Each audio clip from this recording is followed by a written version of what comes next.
Hey guys, welcome back to another video on Diablo 4.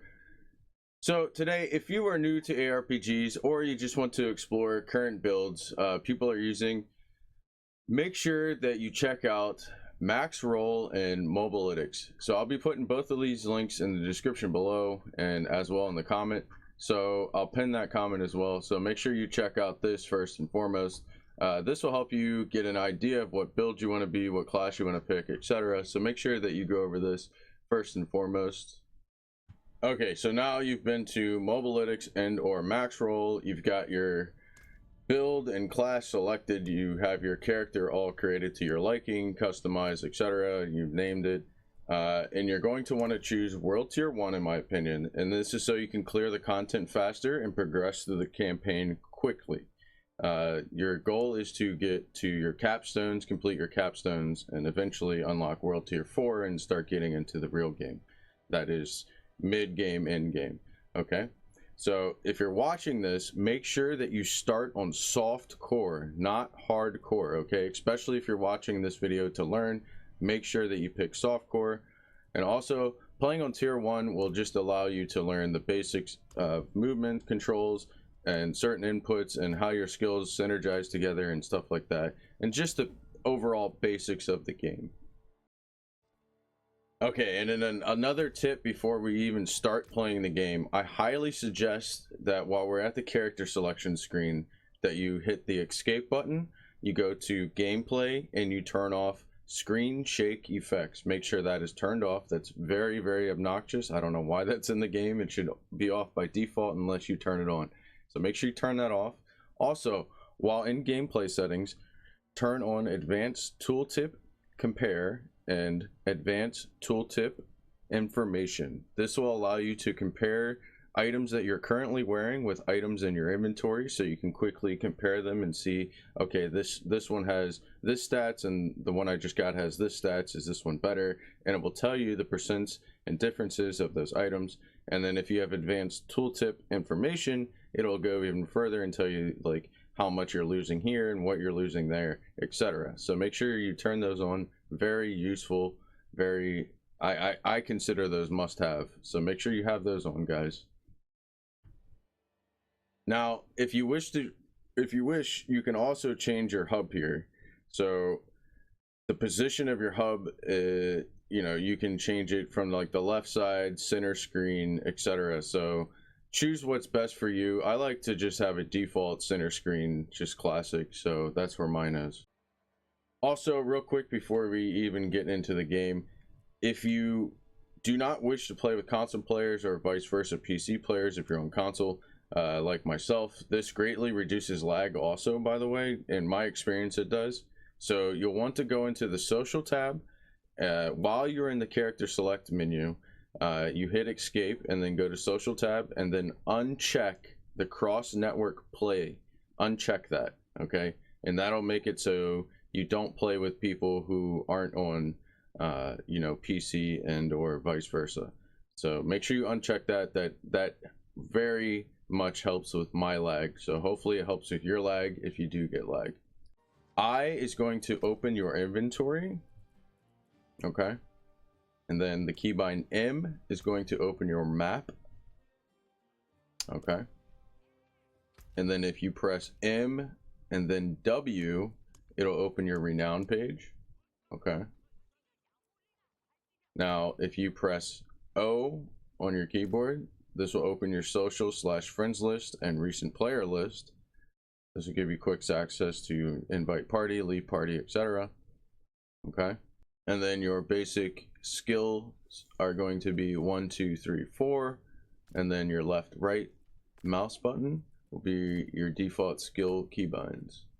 Now, if you press S, this will open your skills menu and allow quick access to your skills. And from here, you can drag and drop them to a hotkey to whichever button you'd like them to be. Now, if you hold E down, this will open your emote wheel. And from here, you can choose an emote, which you will need to know later in the game for certain side quests and quests that require emoting. So you will need to know this. You can also set custom emotes here and as well set an escape from dungeon hotkey on your emote wheel as well. So keep that in mind. Very useful for later on in the game. Okay, so Q by default is your potion key, aka healing pot. You will most likely use this a lot, so rebind this if needed. Some players bind this to an extra mouse button for easier use, so maybe do that if you need to. Another keybind you're going to be using all the time is T, and this is for Town Portal, and this will return you to your closest main city that you have discovered nearby you. Okay, and then another hotkey that you'll be using quite often once you achieve and unlock your mount is your mount, and that's going to be Z, and that is how you get on your mount. Okay, now that we've covered the basic controls and hotkeys that I think a new player should know, and you know, just basic information that any new player should really know. And we got our settings all set, we got our character set, we're in World Tier 1 now. In the main cities such as Keybinds, which is the first main city you'll get to visit, you will find a number of vendors to use. Also in main cities, the Tree of Whispers, you can find storage chests, which is shared between all of your characters. So some of the key vendors in the main cities are Blacksmiths, which are used to upgrade your armor, your weapons, as well as repair your armor and weapons, all gear. You can repair everything at the blacksmith, and as well salvage unwanted gear for materials. Okay, another key vendor in the main cities are going to be the Alchemist.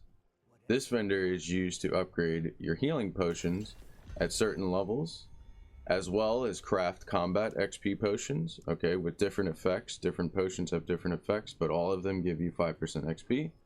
You can also craft incense, which is a party buff potion, as well as refine resources. Make sure that you are checking the Alchemist often when you level to make sure you can't upgrade your healing pots. It should be every 10 levels or so. Sometimes, I believe it was level 35 was an upgrade. That's the only like one-off. So I believe it's every 10 levels. And then another key vendor in the main city is the Purveyor of Curiosities.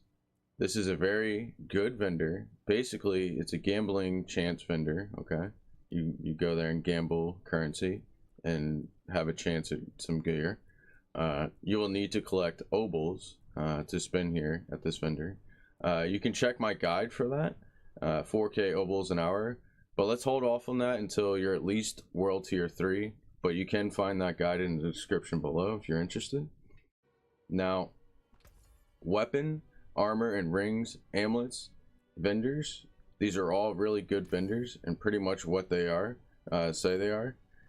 Each sells the type of item that the vendor says it is. So for example, rings and amulet vendor, well, it sells rings and amulets. The armor vendor sells armor, and the weapon vendor sells weapons. These vendors are refreshed every hour. You can see the timer located on the bottom left hand of the vendor once you open it. So you just interact with any three of these vendors and you can see the hourly reset on the bottom left hand of the screen there. So make sure you're checking these every hour for gear. Sometimes you can get some really good gear from these vendors. I suggest that you start checking these vendors around level 15ish for good items to use.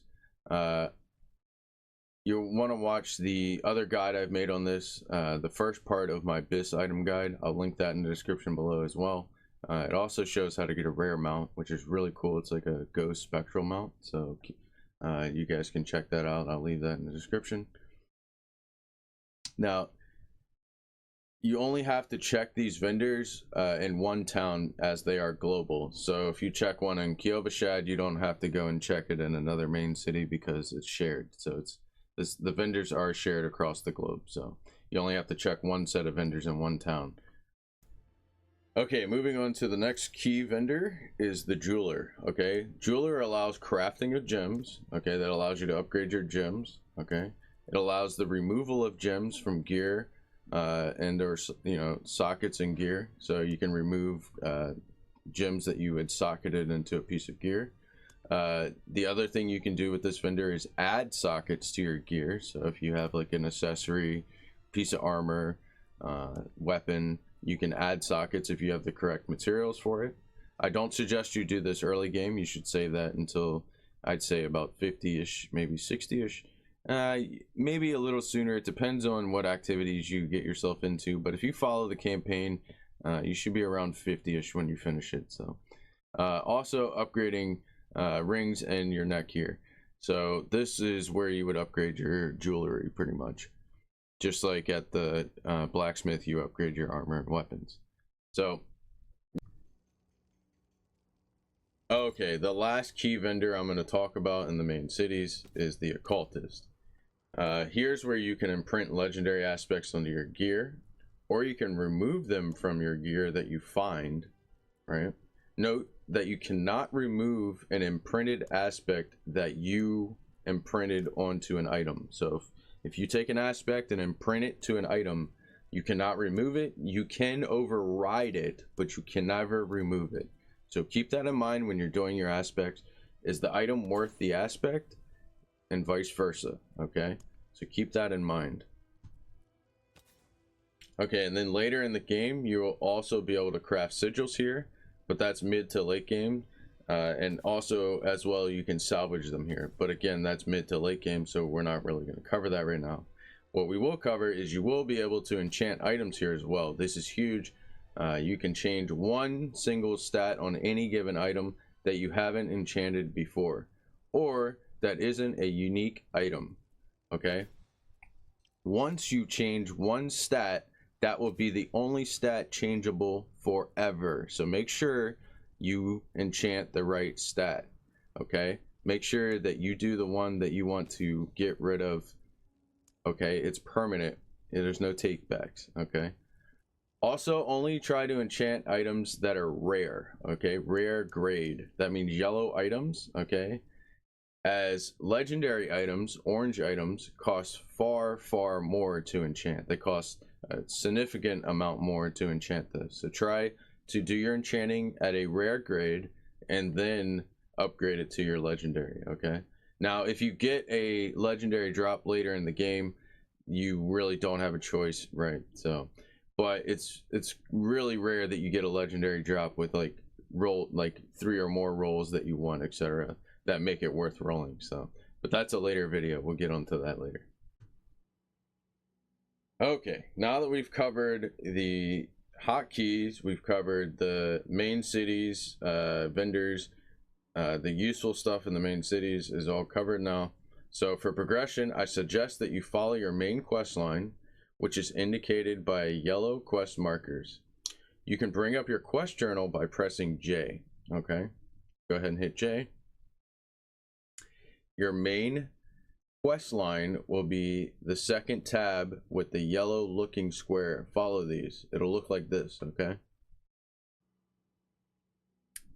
Okay, and now that you're all set in your questing, once you reach level 15, all classes, no matter what class you picked, have a special priority quest for their class. An example of this would be Druid, who gets a side quest once reaching level 15 to unlock the use of their boons. Okay. Okay, and now that you're all set in your questing, once you reach level 15, all classes, no matter what class you picked, have a special priority quest for their class. An example of this would be Druid, who gets a side quest once reaching level 15 to unlock the use of their boons. Okay. And these quests are typically indicated within your journal. So again, you press J, open your journal, and then look for your quest in there. It should be indicated. Yeah, it should show up in your quest journal as a priority quest. So make sure you're looking for that once you reach level 15 on any class. Make sure you get that completed, get your power-ups, etc. Okay, that's going to conclude our brand new player guide. That should get you on your way, get you started, get you in the main campaign, get you almost to 50 with this guide. You literally just follow the campaign, and then once you're done with the campaign, then come back to us and we'll have probably another guide made for once you've reached 50 and what to do at that point. Thanks for watching. Don't forget to subscribe to the channel, hit that like button. I'll see you in the next video. Bye bye.